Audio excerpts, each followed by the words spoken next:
what do you want? It's your choice. I think that's kind of like, again, that's like the weird sort of little crux of experience, which is it's always like you're always presented with a spectrum of things, and there's a responsibility that we have to claim in that. It's like okay, I could do just about anything. I could go just about anywhere. So what is it that I'm going to choose? How do I want to experience my life? This is Way of the Artist with Brandon Colby Cook and Evan Schulte. Identifying your blocks and demystifying your struggles, so that you can claim your own path and make your life a work of art.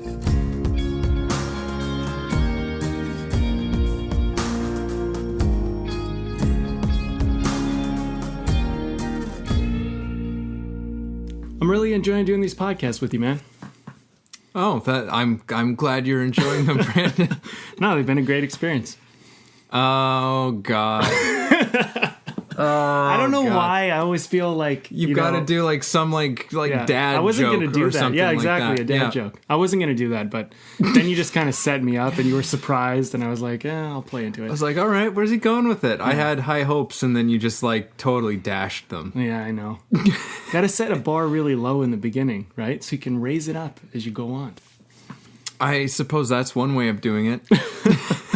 I don't know if our intros have been like the highest caliber, to be honest, but you can never know. You can never know. So, what are we? So we've got a podcast to do. We got a podcast to do, and this is Evan and I just figuring our stuff out as we go. Inviting you into our world. But this is the law of experience. That's what we're going to be talking about. Mm-hmm. And the law of experience is a really valuable thing for you to know as an artist, kind of making a masterpiece out of your life. Mm-hmm. And we're gonna reveal some pretty cool things about experience. It might not be quite what you think. It wasn't exactly what we thought when we first looked at it. But it's one of those things. I think we have these pre-discussions. And as we were talking about it, we were like, oh yeah, it's this, it's the past, it's the present, it's the future. It's this whole relationship to the subjective moment we're in, and what we think reality is, or what we think is going on, and how we're emotionally responding and making meaning out of things. And this plays a big part into how we can actually make our lives or do our lives. Yes. Mm-hmm. Yeah, no, it was a really lengthy conversation that we had on this one, just as we kind of came to grips. Like we understand this as a law, but this one is kind of different from, I would say, every single other one that there is. Definitely everything that we've discussed so far. It's very different from everything else we've talked about, because, as you said, one of the things about the law of experience is that it's kind of got a tricky nature to it. It's a very fluid nature. And also because experience is happening all the time. It's kind of like, it's similar to process in that way. But experience is occurring all the time. We are always constantly having an experience of something, and we've had our experiences, our experience of life. So it's kind of hard to get your hands around this concept and this law. And also because, as we realized, experience is not objective. It is, at least from our own point of view, we don't experience our lives, and we don't experience ourselves objectively. We always experience ourselves subjectively, which is part of the reason why this is kind of a tricky territory to navigate into, but we've kind of got some interesting stuff that we've stumbled upon with this one. Yeah, totally. I mean, you blew the ending by revealing it all. Oh, yeah? Was that the ending? That's like the plot twist, man. That's like the big reveal. You told them the end. Well, no, it's the beginning. I know, I'm just giving you a hard time. So this time it's the beginning. We're always in the middle of something, aren't we? Okay, so with this whole thing about experience, it is, as Evan said, it's a subjective thing. So, as we go through this and we navigate this whole law, this idea of being, on your way as an artist, first of all, just because you're an artist doesn't mean that you practice this law. This is beyond doing an artistic job. This is a way of, this is a very philosophical concept. This is a way of looking at how you make an artistic, creative, powerful choice about how you're going to make your life, do your life, understand your life, and ultimately experience your life. Because, here's the thing. Experience, the same thing happens, but we don't make the same meanings. We don't interpret it the same way. We don't relate to it the same way. We may have similarities. We may find that we match with people, but there's, you don't have to go far before suddenly the experience diverges, and it begins to become your own thing. And here's the thing that I would like people to start with. When you're looking at the law of experience, understand that this is something that's your own. So however you're experiencing your life right now, whether you love it or you hate it, or you're sad or you're happy, you've made this. This is yours. You've created it. You might not have known how you did it, but rest assured, you've done it. So now what my hope is that by the end of this podcast, the great takeaway, and I'm just going to reveal it now, is the great takeaway I hope you can have is that by the end of this, you're going to look at your life and become not only the experiencer, but the experience maker, the one who actually creates. And through that, you're going to, I think, have a lot of power over what your life could be and who you could be in your life. And I mentioned this in previous laws and previous episodes, that, I really embrace this idea that we are both the actor and the screenwriter and the film director of our lives. We are doing these things simultaneously. And so sometimes we get lost. We get like, I'm the actor just reacting to the life I'm given.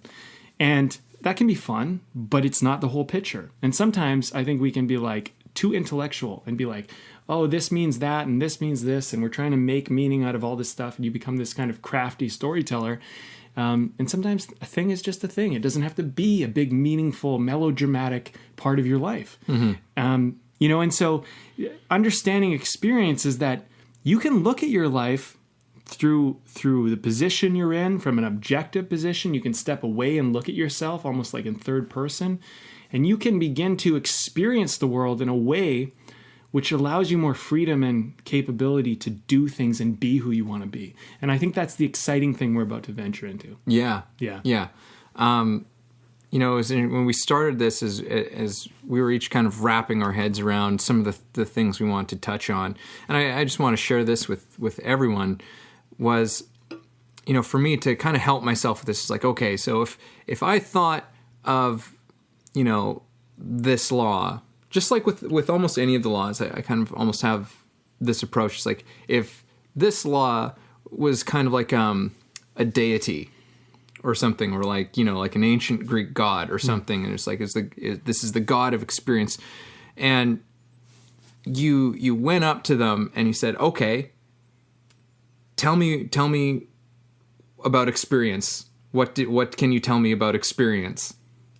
And it's like, well, what would you like to think about experience? What is your experience? Like, it's all these questions that kind of come up with it. It's, in many ways, the law of experience is a challenge to us.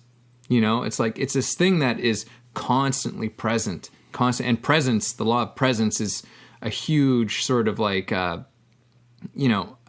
cohort with experience, and as well as unknown, which we'll get into.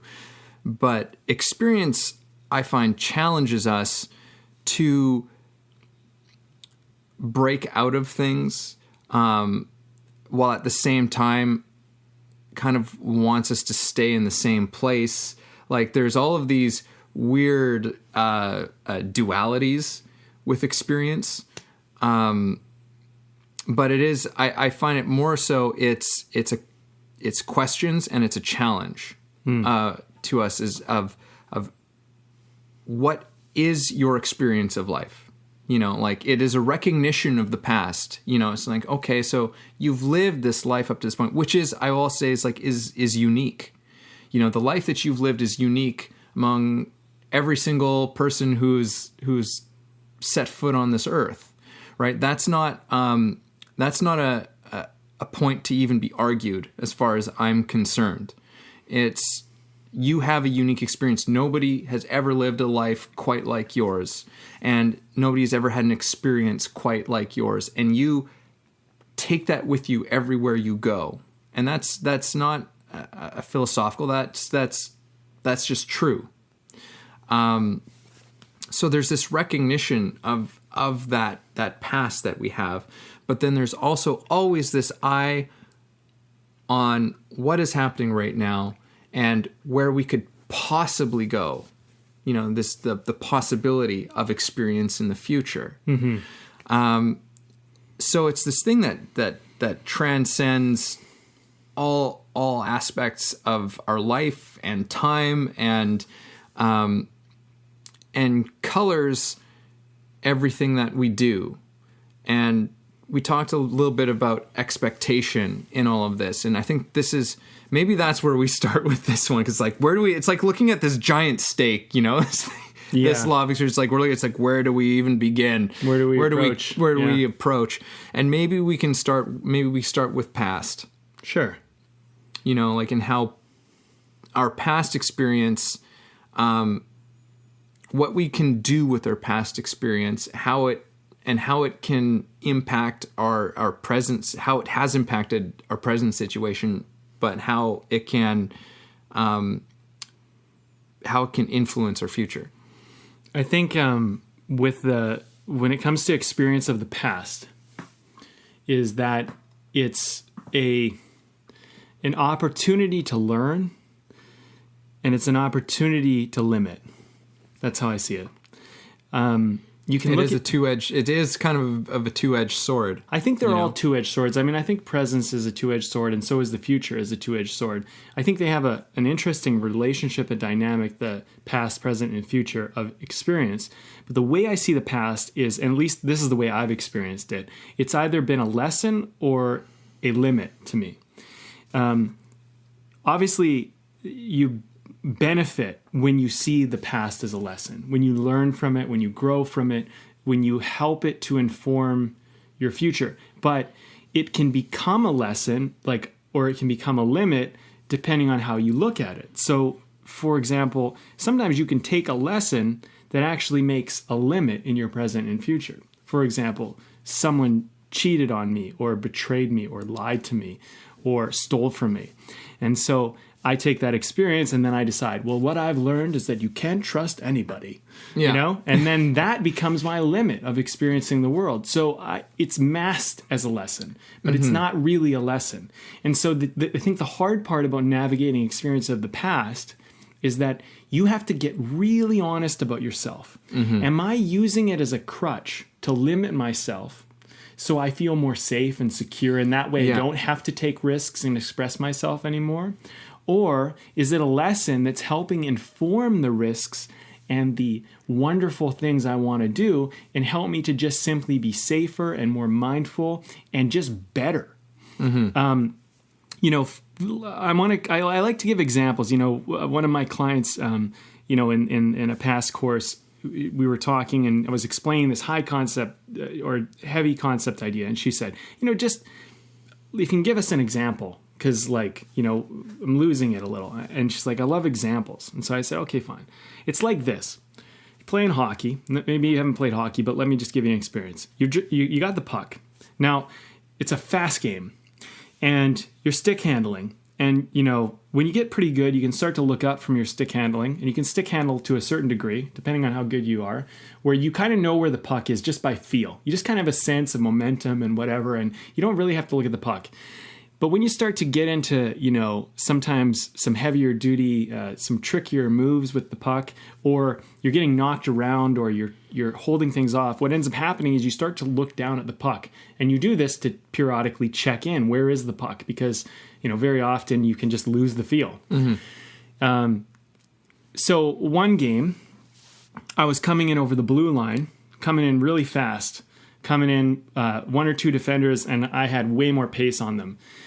And I come around one defender, someone else, I guess obviously a forward, came around them, and I'm crossing over the blue line, and I had that I'm losing the puck feeling. So I looked down at the puck, and what I couldn't see in that brief amount of time was the defender come up, and he literally put his shoulder into the side of my head. Yeah. I did like a 360 spin on the ice, got a concussion basically.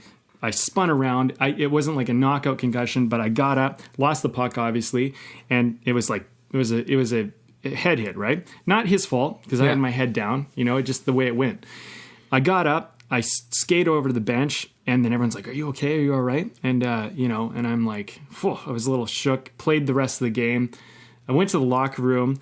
And I'm just going to tell you guys the rest of the story just because I think it's whatever. I leaned my head down and like fluid came out of my nose. So it was not a good one. But anyway, here's the point. Thanks for that. That was a rough experience, right? Yeah.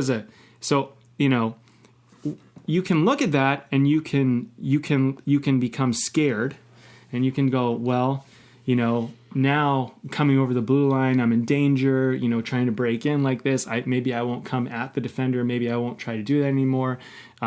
You're scared to even put your head down to even look at the puck, because sometimes it's good to do that. Or you can look at it as a lesson. But what was the lesson is valuable. Right. The lesson was when you come over the blue line and you're coming in at that type of pace and you're coming through and get your head up. What's more important is your safety more than the puck. And you're going to have to, maybe not be so fancy in that moment because that's the consequence. And so the thing is instead of getting scared about it, it's going, okay, well, how do I come into a situation like that and do it better, right? And the thing is like, that's kind of how you got to navigate the world, because the world, reality, is unforgiving sometimes, but experience helps you to go, okay, well, how do I work with this sometimes unforgiving reality or this unforgiving game that we play in? And you don't make the game wrong, you don't make the hit wrong, you look at how you played into that, right? And experience can become this thing that helps you to become an evolved person. Whereas if you make it a limit, what ends up happening is you allow fear to take in, and then what ends up happening is you become scared and you start to, you tie in things that don't allow you to perform or be who you could be in these moments of your life. Mm-hmm. And so that's kind of how I look at the past experience. Is like, yeah, this happened. Yeah, I got a concussion. That was silly. That was stupid. That was dangerous. But let's look at that. Am I going to stop playing hockey? It's an option. But if I'm going to continue to play, how am I going to work with this, right? So yeah, I don't know if that helps, but no, I think so. I mean, it's really it's so much of it is about. I'm realizing meaning is so much about. It plays such a huge part in our experience. Is the meaning that we create out of our experiences, and I think to me, it's realizing that we create that meaning, and that illustrates it. It's like this. This could be, you have this thing happen. It's like this means that I need to quit doing this. Yeah. Right. And maybe for somebody it is, but not for yourself in this, but maybe for somebody who's been playing this game for a long time, has had, 5-6 concussions, and the next one could end your life. You should probably stop, but in your situation, it's like, well, no, I don't want to stop playing this. But you could have. Yes. That could have been a situation. It's like, oh, wow, that happened. I'm not going to do it. And even though I love to do this, that's it for me. Or you learn your lesson from it. It's like, okay, head up coming across the blue line, or just a few things so that or certain areas of the ice. Of the ice, yeah. Or just like as if, you're cheated on or something like that in a relationship. Sure. It's like, you know what? I'm never going to trust anybody again, blah, blah, blah. And it's like, and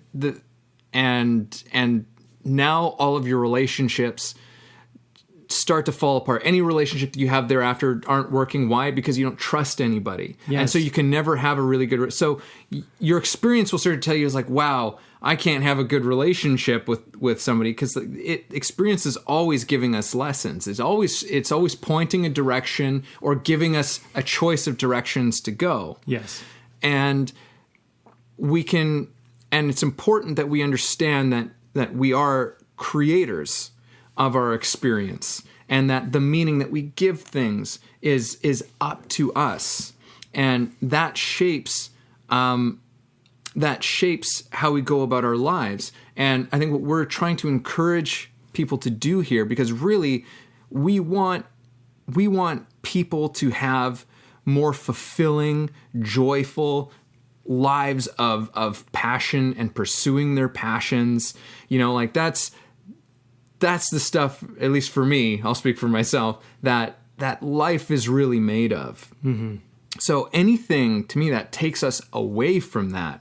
So if I'm creating a meaning in my life, if I'm looking back at something and saying like, oh, I created this meaning out of an experience I had, but that meaning is causing me a lot of pain in my life. It has closed me off from something. It has not opened me to life. It's closed me to life. And when I can start to get a sense of what that stuff is, that usually means I've got to go back, take a look at something and say like, where did that shit come from? Yeah. Yeah. Man, you brought up some really just some great points in all of this, because you brought up trust. And, and you paired even the hockey incident with okay, well, instead of, let's say I took a head hit in hockey, I got cheated on by this person I loved. And you can look at that person you loved the same way you look at the head hit in hockey. You look at it, you go, well, that really rocked me. It broke my heart. I felt betrayed. But the thing is that you can look at it and go, okay, well, how did this event occur, right? There's so many factors going on, right? Were you taking that person for granted? I think it's important for you to look at what was your part in it and what was their part in it. And you both had a part in it. And the thing is that, I've been cheated on before. And in my experience, I look at it, and what I ultimately learned as I went, it was a heartbreak. It was hard to deal with. Mm-hmm. But what I ultimately learned was that cheating had a lot more to do with the person who cheated as opposed to the person who was cheated on.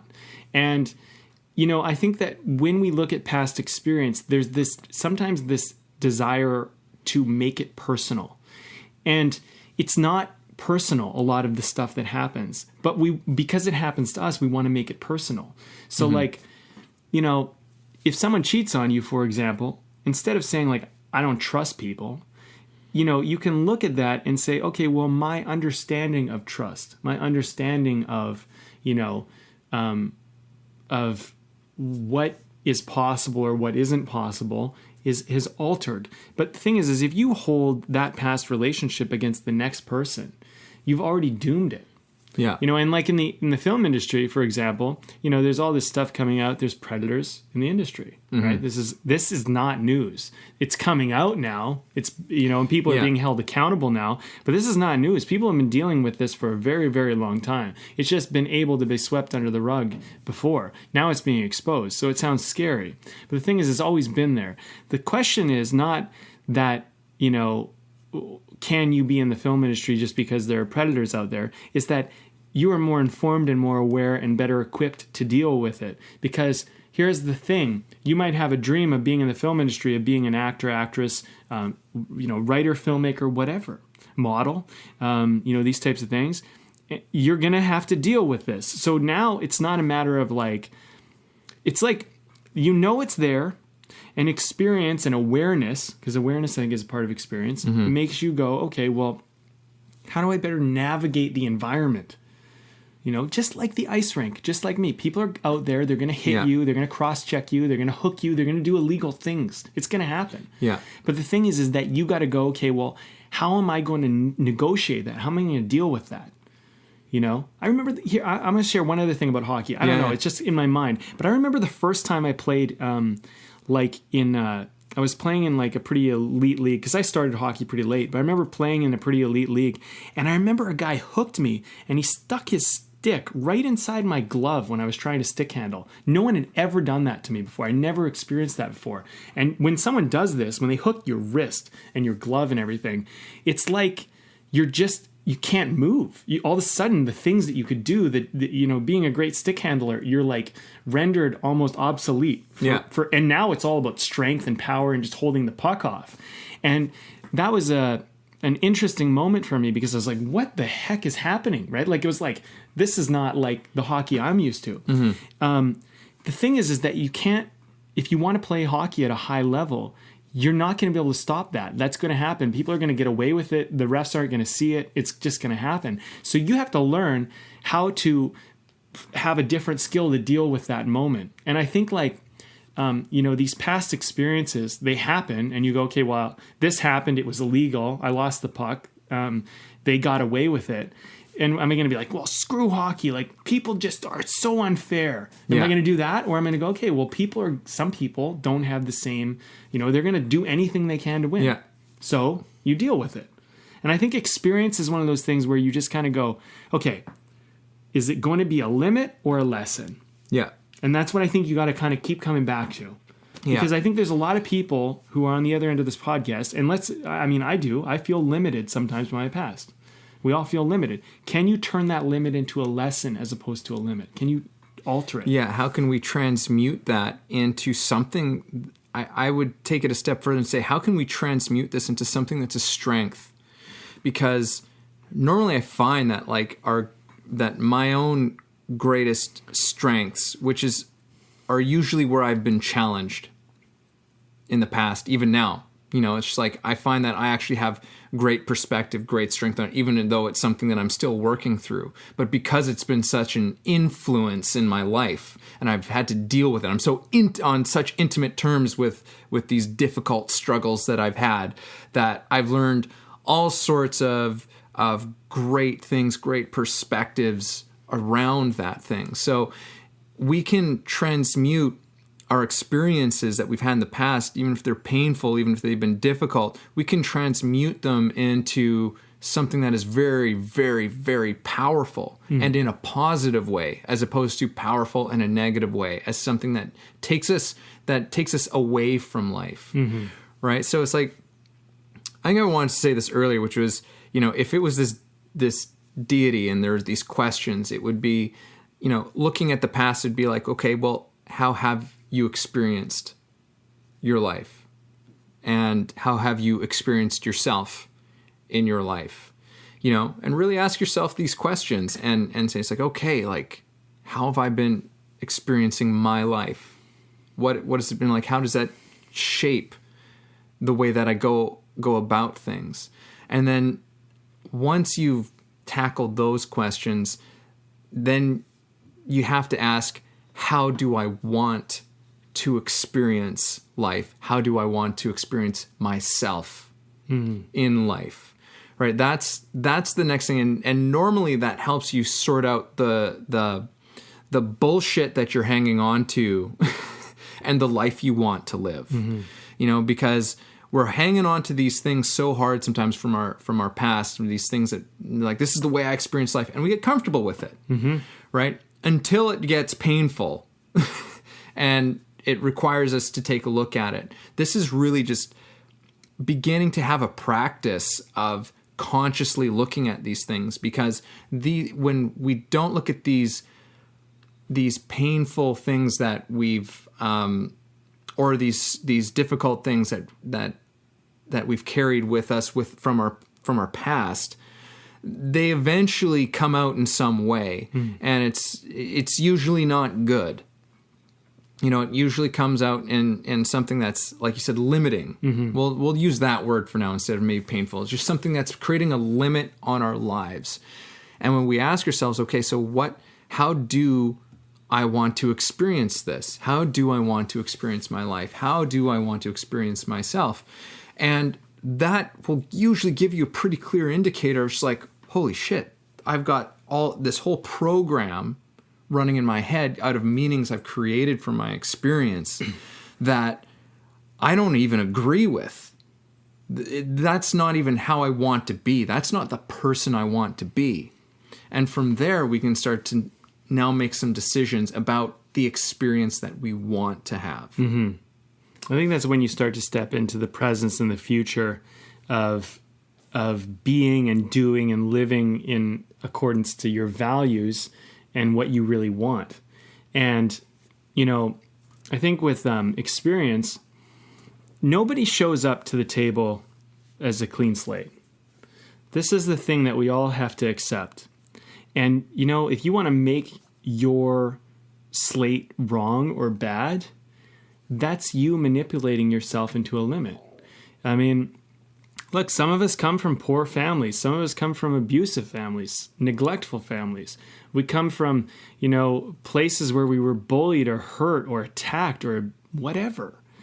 The thing is that none of us come here totally clean and fresh and new. I mean, we do as we're born, but it's almost irrelevant because we're going to get, socialized and indoctrinated into the social cultural norms of wherever we grew up anyway. And so eventually when we become aware of our experiencing, when we become conscious of this, it's already too late. We already have the slate's already been tainted to some degree. So now there's always good and bad. It's not always all bad, but there's usually going to be a little bit in the wash, Sure. And I mean, I'm going to just say, I'm only saying tainted because there's a beautiful part of it, but the tainted part of it is the part where we feel stuck or limited or we think we're someone. The thing is that you got to go, okay, well, it's the spilled milk thing. It's like, it's spilled. Clean it up. What are you going to do? Are you going to let it just sit there and rot? The thing is that, if you're going to get all upset and destroy your presence and your future because your past wasn't everything you hoped and dreamed for, and you think you deserve or are entitled to, then you are trapped. You literally created yourself a prison. Here's the thing. It doesn't matter where you are. You could be 12 years old, although I'd be surprised if a 12-year-old was listening to us. You could be whatever age, or you could be 80. It doesn't matter. Right now, in this moment, with all the experience you've had up to this moment, you get to decide how to be and do and live and experience your life. If you're limited by the past, my theory is this. You created a story that does not serve you. And you cast yourself in a role, and you wrote a story, and you painted a picture, and you wrote a song, and that became your life, and you're putting it on repeat.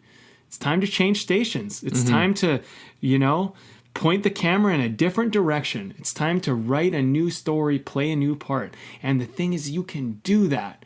But are you willing to accept that what your past experience is maybe not as known as you think it is? And I think this is where we step into the unknown. It's like, maybe what I experienced was one interpretation of it. I'm just going to give an example, just to help people understand this. Let's say you're 3 years old, and you're talking, and you're, 3 years old? I mean, how tall are you? 3 feet? 4 feet, maybe? I don't know. No, probably not. No, not even. Probably not even. Okay, you're 3, you're 6, you're whatever. You're somewhere around there. Yeah. Okay, enough to be consciously aware, but you're looking up at an adult, and they're 6 feet tall, and they're 2, 3 feet higher than you. Now, you have a perspective. Now, they're telling you from this higher up place. Now, how do you think you've interpreted that information? Now, if that factored into the way you experience something, you need to consider that you experienced it from a perspective that may not have given you the whole picture. And this is the beautiful thing about experience. It's subjective, meaning that you only got a small fraction of the actual experience. So you could re-experience the experience, but from a new perspective. Yeah. Now imagine this bully who was talking to you, who was a foot taller than you, was a foot smaller than you, or 2 feet smaller than you. How might you react? How might you react if their voice was like, hey, you don't boss me, whatever. It's like, if they talked like that, or you could look at it and you could go, well, at the time I was physically scared, But what if I wasn't physically scared? How might I have interpreted that event? And the thing is that by altering your relationship to the experience, you can begin to unlink yourself from the trappings of it, And I think the past has this way of going, we because we were in the position we were in, we think that it is true simply because, all of us can argue, well, I was smaller, I was weaker. It's like, yeah, you were. Are you now? Do you want to continue to be weak, or are you stronger now? Yeah. And you can take your past and kind of rework it, Yeah, it's all stuff from which this is reminding me of something that I read once upon a time, and I can't remember where I got it from, but it was something like it was from Care of the Soul, which is a great book by Thomas More, who's a psychologist and also studied like mythology and all kinds of stuff, but he had said something, I'm kind of paraphrasing this, I'm butchering it to a degree, but in working with people, because he's a clinical psychologist, so he, sees people and has patients, and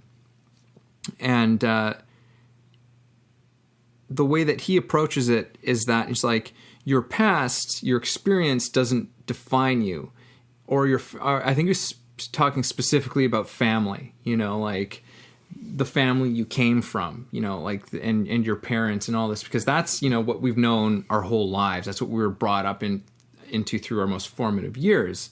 But you could probably extend this to a greater extent, like the community that you're from, the city that you're from, the country that you're from, you could take it way out. But basically that these things don't make you who you are. They provide you the blocks for which you build yourself, from which you build yourself. And I think this is a great way of looking at our experiences. They're like building blocks for us, but we have to decide what we're going to do with the blocks. I don't know where I was going from there necessarily. Yeah, that's a great way to look at it. I mean, you don't get to necessarily change the experiences that happened. You don't get to. I think that's where I was coming from. You don't get to decide that. Well, I don't like that this happened in my life, so I'm just going to pretend it never happened. Yeah, because things happen in our lives that we have not been prepared for, and things that definitely like were not okay. Yeah, things that were not okay to have happened, and that we have been victimized at times in our lives. I know I've been I've been bullied, like I was a smaller person than everybody around me and been picked on, and there wasn't a whole lot I could do about it. Except that there was something that I could do about it. I got new friends. Yeah. But that was lesson learned. It was like, hey, get new friends. Right. It gets hard enough. It's like I've had enough of this experience with these people and dealing with this shit and feeling this way, and I'm not going to feel this way anymore. That's not who I want to be. But the thing is that we take all kinds of stuff with us that we're not always aware of, drumming up all kinds of things that affect our present reality to be in our joy, to be in our passion, to pursue our passion, and to dream of the future that we want. Like we use our past experiences to destroy these things. We use them as excuses to be afraid, to stay comfortable and not do the things that are inside of us, which is, for the artist's way, or the way of the artist, I should say. The Artist's Way is a great book by Julia Cameron, if you haven't read it. But for the way of the artist, so much of experience is about what we do with that experience, the meaning that we create out of it, and that becomes our expression. It ultimately becomes how we express ourselves in the world. So this to me is a huge thing about that whole experience part of it. It's like, what do we do with that? What do we do with this whole experience that we have had, and how do we make that our expression? Mm-hmm. And how do we make that less of an unconscious thing and more of a conscious thing that we're participating in? Mm-hmm. Yeah, I think, as I love to move on to the present and the future side of this. Mm-hmm. But, the one last thing I would say about the past is that if your past in any way is handcuffing or limiting your present or future, then you need to revisit and decide that maybe the experience you had needs to be just essentially reevaluated, because, the past is great. And, and all the horrible things that can sometimes happen to us, the past gives us a monumental amount of assets and benefits today. Mm-hmm. I lost my closest friend. I was 19, he was 21, and he just graduated from university, just got his degree, just got into film school. We were in the middle of producing a TV pilot, and I get a call that he got killed in a car accident. Just one day he's there, one day he's not. I was so just devastated. I was like, how could this be? I mean, how? Like he wasn't even doing anything dangerous. He was just driving. Like, it was like, whatever. I mean, the thing is like, all of a sudden someone T-bones them, and a girl died with him as well. Another woman wasn't as close with her, but they just died. They were just young people. We were all just young people. And, I was shocked. I was devastated. And I've learned to look at that story, and, I could be all upset about it and be like, well, there's no point in going for it because you could just die at any moment and blah, blah, blah, right? Yeah. But I looked at it and I said, you know what?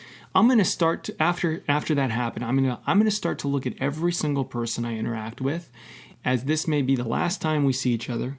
And this is an important moment, because before he died, his name was George. Before he died, I was like, George, let's go see a movie. You want to go see a movie? And, he's like, I'm busy, got this, can't do it. And I said, nope, George, I don't care what you're doing. We're going to see a movie. And I made sure that we went out, and I drove out there, picked him up. We went and saw a movie, had a great time. We talked about it all night. That was probably the last moment we hung out. And I think about that and I thought, I am so glad that I made him see that movie with me, because I got to have this beautiful memory with him. And I think we saw Garden State. And it was this, and he told me it was his favorite movie. It was his dream to make Garden State. And, and I look at that and I go, you can look at this and you can go, every moment can be like that Garden State moment with George, where it's this beautiful moment, where it's like, we can, and think about how that can inform who you're going to be in this present moment and what you're going to do, as opposed to the alternative, which is like, I could die at any moment. All the work I'm doing could be pointless. Maybe none of this will add up to anything because I could just, I'll just lose people or get wiped out or whatever. And I think the thing is this is how the past experience plays with us. Mm-hmm. And we get to decide how we're going to use it now. Yeah. And if we're using it against ourselves, it's not good. Yeah. And I would say, just to add one more further point onto this, is that even a positive past experience we can use to hold us down too. We hold some moment of our lives in the past in such high esteem that we never let it go. We never let it go so that we can be where we are now, which is segue into present experience. Yeah. Which is, I think ultimately experience comes down to presence, which is why we're going to do another episode on presence specifically. But experience is always in the present. That's why they're inexorably linked. So I guess we'll probably get a little bit into presence with this one too. We'll dabble. Well, yeah. That's the thing about the past, right? Is like the past is not happening. It's only happening in your head, and to the degree that you want to, play around with it. But like, right now. You are right now. We are right now. And who are you being? How are you doing life? How are you experiencing this? Yeah. And I think where this episode really starts to come into play is right now, where we start to talk about the presence and the future, because it's exciting. Because now you get to go, well, with all the past talk that we had in mind, all that stuff we discussed, you get to decide now. Who do you want to be as the experiencer, as the actor of this story? Yeah. Right? You know, I love this exercise. This was presented to me years ago, but I love it. Someone said to me, what if you woke up and none of your memories were really your memories? They were just a bunch of memories we downloaded into your mind. And we're just testing to see how you'll respond with these set of memories. And tomorrow we're going to download a bunch of other memories that are totally this way and just see how you respond. Because the theory is that you base your life based on who you think you were, you think what happened. What if none of that was real? What if you found out that? How might you do your life? What if every memory that you had, you realized didn't actually happen and was totally bullshit? Who would you be free to be today? Knowing that, with that in mind. I mean, in some ways, what's stopping you from doing that? And so that's how I like presence, this law of presence, because it's the ultimate equalizer. It's like, all this shit happened, but like, what's happening right now? Because really, that's all that matters. Yeah. Because experience and presence, like working together, they send this message of it's like, well, what do you want? There's unlimited possibility in what you do. It's like, you can live in the jail cell, or you can live in the sky. You know, like you can, like, what do you want? It's your choice. I think that's kind of like, again, that's like the weird sort of little crux of experience, which is it's always like you're always presented with a spectrum of things, and there's a responsibility that we have to claim in that. You know, it's like okay, I could do just about anything. I could go just about anywhere.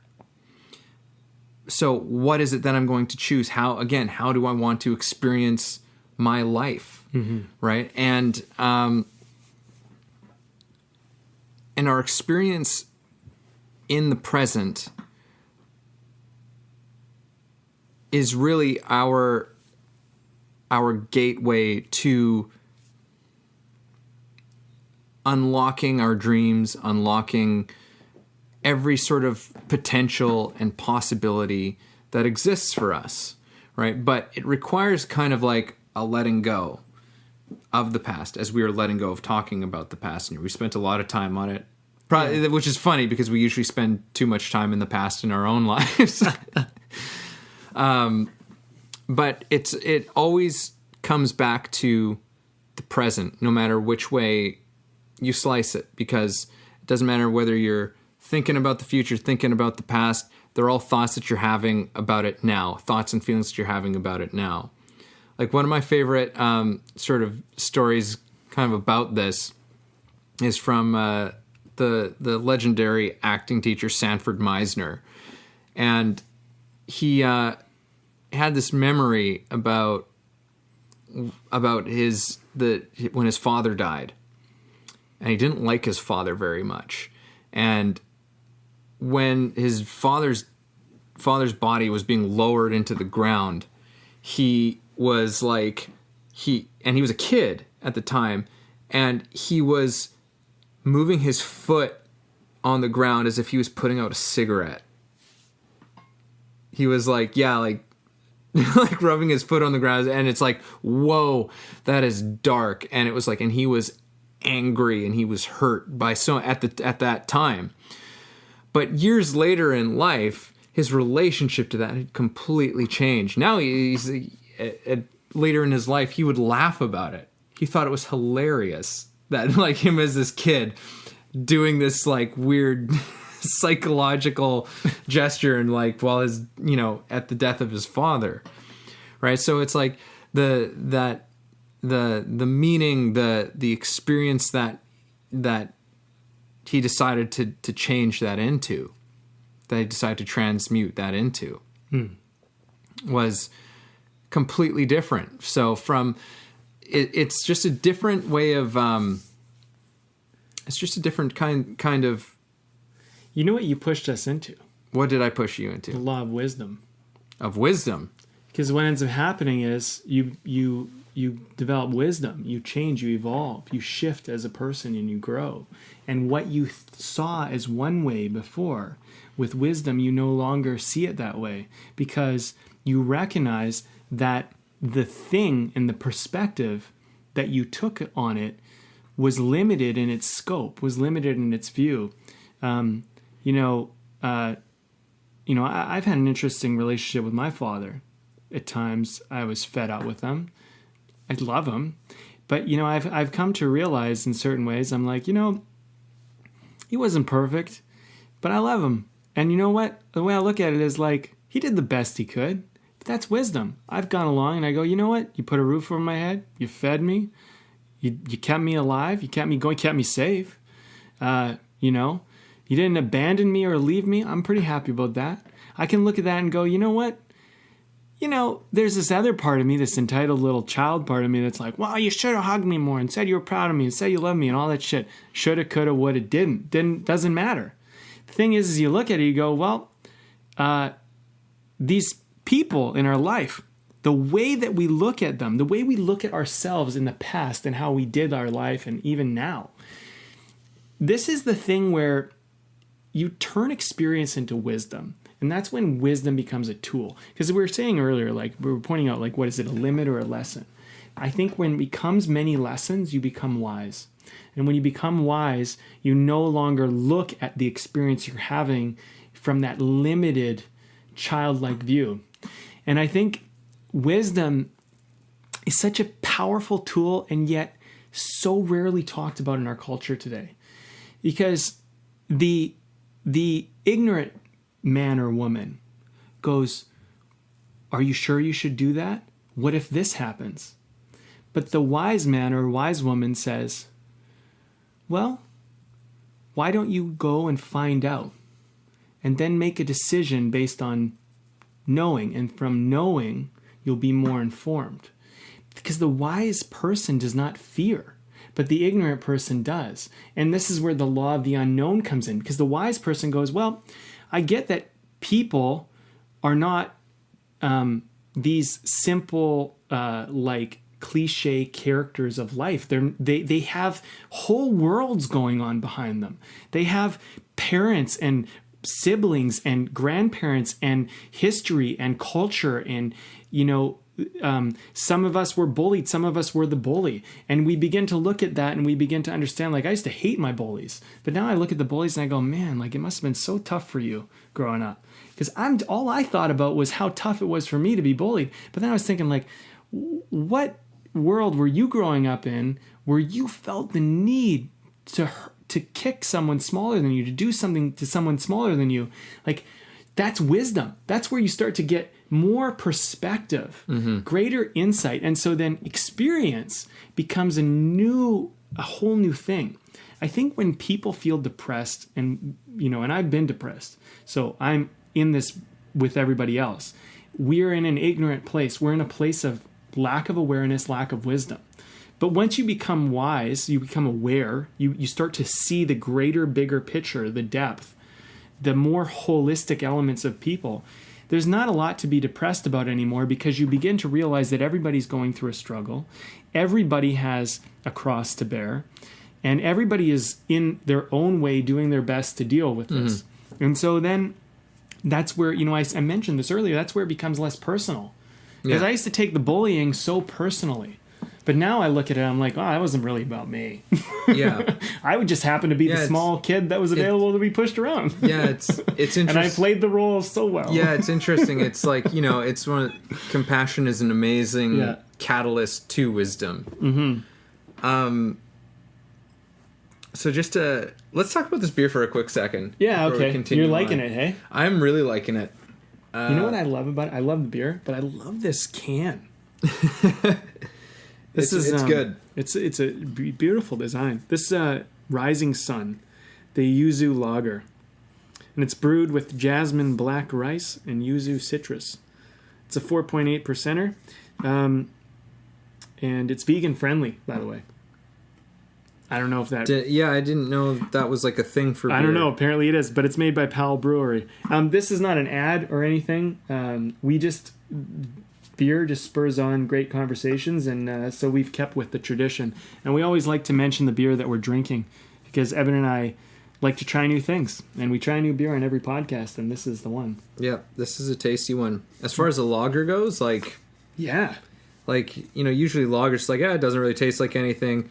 I mean, this is so easy to drink. It's got a smoothness to it. So smooth, but yet I'm just it's great on the taste buds. Yeah. Which usually lagers are just they don't it doesn't really do anything as far as taste.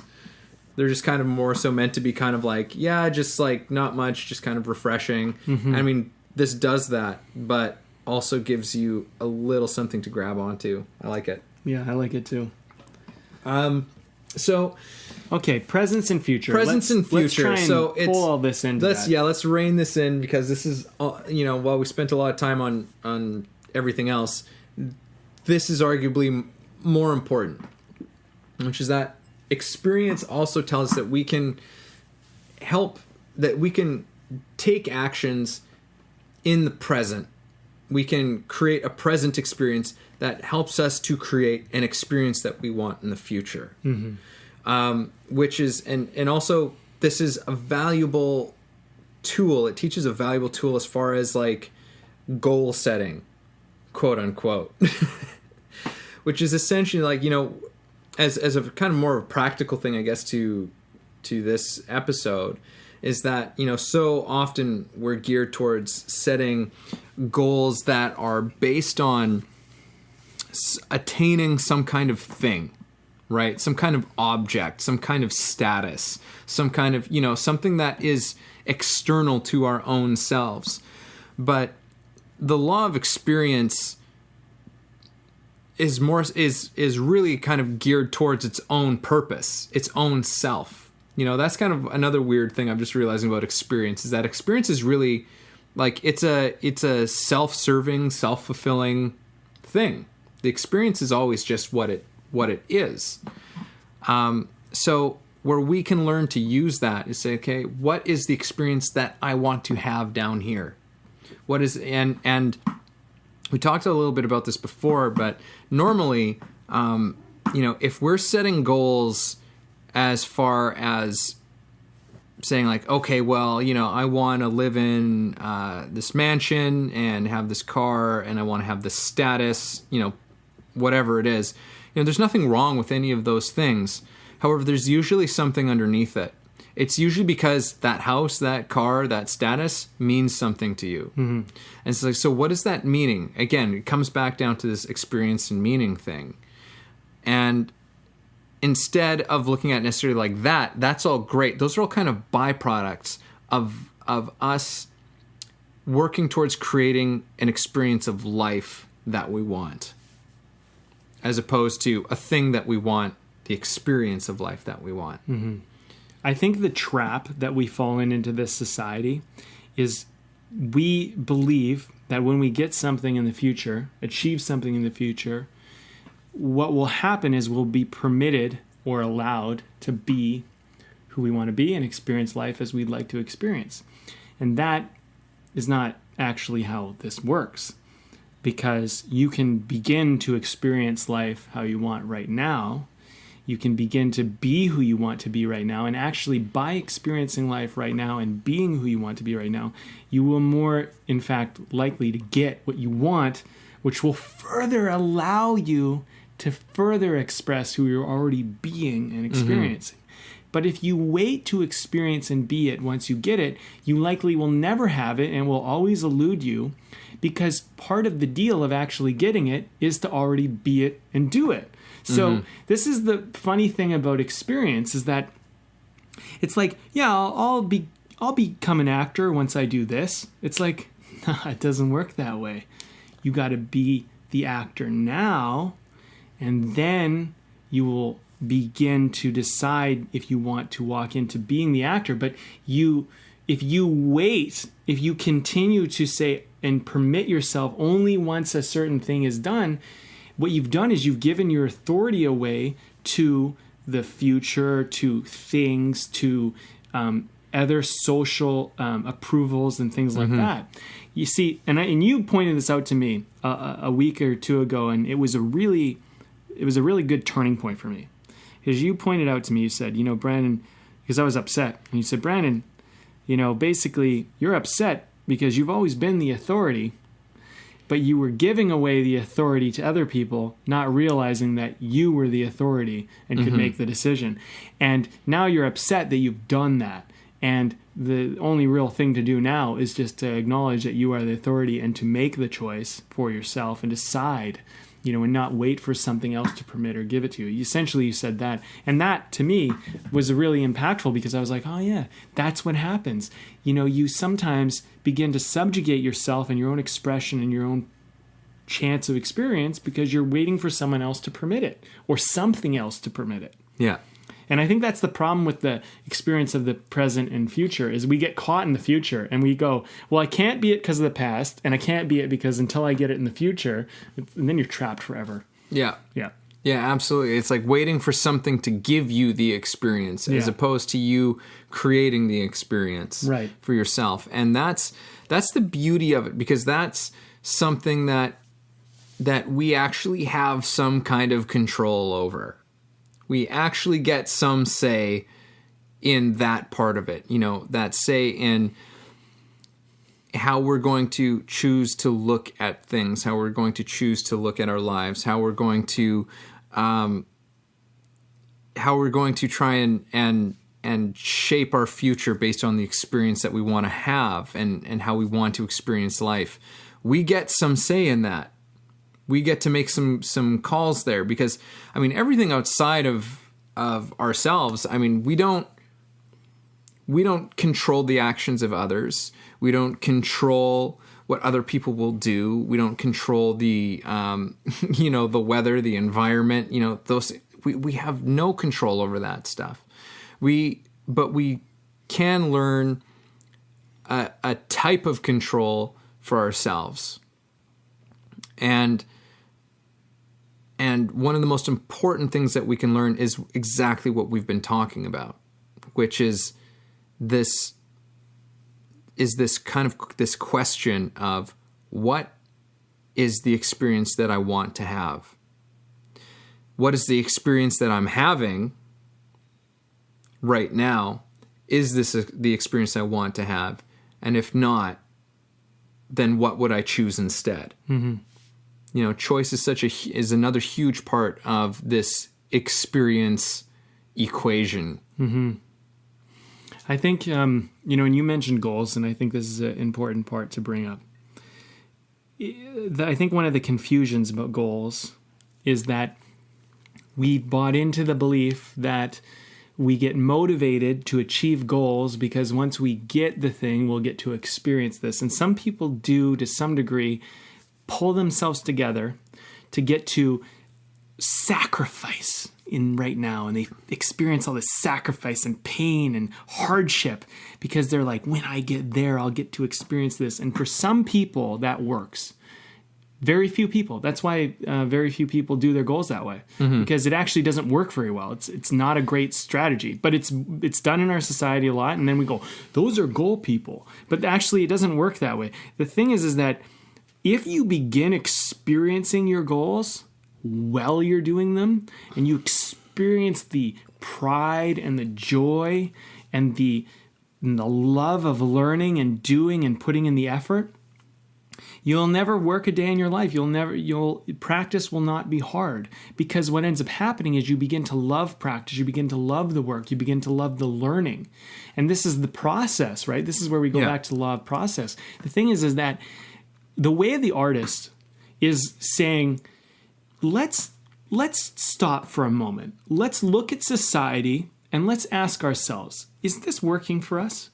Now, more importantly, you on the other end of this podcast, is this working for you? The way you were told to do goals, the way you were told to do life, is it working for you? Now, if it is, fine. But if it isn't, that's probably why you're listening. So let's look at, how does the law of experience work? And how might it help us? Well, my theory, and I think Evan might agree, but want, you can say yay or nay after, is this. Nay. Hey. So is this. You have goals and dreams and ambitions and aspirations. You can be whoever you want to be right now. You can experience your life as that person, as that doer, as that actor, as that player in life, playing this crazy, wild, fun game. And you can make this game whatever you want. You can make it a sacrifice. You can make it fun. You can make it playful, joyful. You can make it a performance. You can make it whatever you want. And you get to experience doing it that way. If you only motivate yourself for the future experience you may or may not have, I just don't think you stand on very strong foundations, because this is the experience I've had. When I've had a big goal and I'm certain that I'm going to experience in the future, I'm very motivated, very driven. I'm like, I'll just do this and then I'll get the money, I'll get the thing, I'll get the recognition. Great. When it works like that, awesome. But here's what really happens a lot of the time. There comes a point where you go, I don't know if this is ever going to work out. I don't know if I'm ever going to get what I want. You know, I'm sure there's a lot of actors out there who can relate to this one, where it's like, what if I never actually make it or become famous or ever book a decent role or ever even get a role on television? Or like, what's everyone in my family going to think? Yeah. And that's where you're motivating yourself from the future and you're trying to get a future experience. Mm-hmm. Why can't you love the fact that you actually are doing it right now, that you actually are the actor, are the writer? You're actually in it, doing it, living it. Yeah. And this is where I think I want people to walk away from. I think this is really just my ultimate lesson here. If you guys give yourself the permission to really honor and love the experience you're in right now, that you're doing life, and if you're not doing life, start doing it. And you can just really start to allow yourself to have this moment. I'm gonna dare you to start to dream, because it's gonna become a lot easier. In my experience, this has been unanimously true. When I try to change who I am by my future, it doesn't work so well. But when I change who I am to alter my future, it works very effectively. Yeah. You know, and one thing you said, I just kind of want to like twist it a little bit, is that like, you know, you said like if you're doing life. Well, I would say it's like, but I understand the sentiment behind what you're saying, but I just kind of wanted to touch on it. If you can be my sort of pivot on this, which is that it's like, look, the law of experience is always in action, which means that you're always doing life. You're always having an experience. It doesn't matter. There's no avoiding it. There's no escaping it. You are in the midst of your life and you're experiencing it. So, but I completely agree with what you're saying. And this is why experience still ultimately comes down, has this love affair with the present. And to quote Alan Watts, making plans for the future is only valuable for those who know how to live in the present. Oh, that's a good one. It's a good one. Yeah. I love that. Yeah, it's so, because like it doesn't, like, what does it matter to try and get to something if you don't know how to live right now? Because if you don't know how to live right now, you're not going to know how to live in that future, even if you get this thing that you were trying to get because you thought it was going to give you something. It's never going to give you anything. So you always take with you your experience. So it's always, you know what, it's grounding. Yeah, like our experience of right now in the present. It's okay. Like, it's great to have a destination, a place that you're heading towards. It's important that we have these things. But that destination needs to create an experience for us right now. It needs to create a passionate, purposeful, meaningful expression for us right now. That goal should set into motion something that you say, okay, right now I can do this and I'm excited about doing this. Because it's going to lead me through this experience all the way up to it. And then it becomes more so about, what do I create? What do I want to create next? What do I want to create next? What do I want to create next? And it becomes, and then that's when we really get in line with process as well. And we start to move with that flow, and that process just unlocks a much more exciting exciting experience of our lives. Yeah. I would say, for people, just a few questions to ask themselves is, do you know who you want to be? Who do you want to be? What are you waiting for to be that? Why are you waiting to be that? And finally, what if you didn't have to wait and you could just be? Now go. Because that's really what we're saying. Well, yeah, that was good, man. That was good. I think people can run with that. I think they can work with that. Go on your way as an artist, and you are the authority. Evan pointed that out to me a week ago. It's been a transformational moment for me, and I'm really reminding myself of that. And I think the law of experience has a lot to do with that. Be the authority of your experience. Mm-hmm. Be the chooser. Be the designer. And set yourself up to just live it and be it and go with it. Yeah. How do you want to experience your life, and how do you want to experience yourself in your life? And let that create a vision of that person. And if you create that vision, you can become it.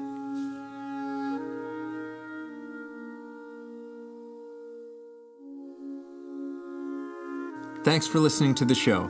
If you got something out of this, if you feel it improved your life or your journey in any way, please take a moment to subscribe, leave a review, or share the episode. You can also support us on Patreon, where we have tons of great bonuses. You are the ones that make the show possible and help us to thrive. Thank you for joining us.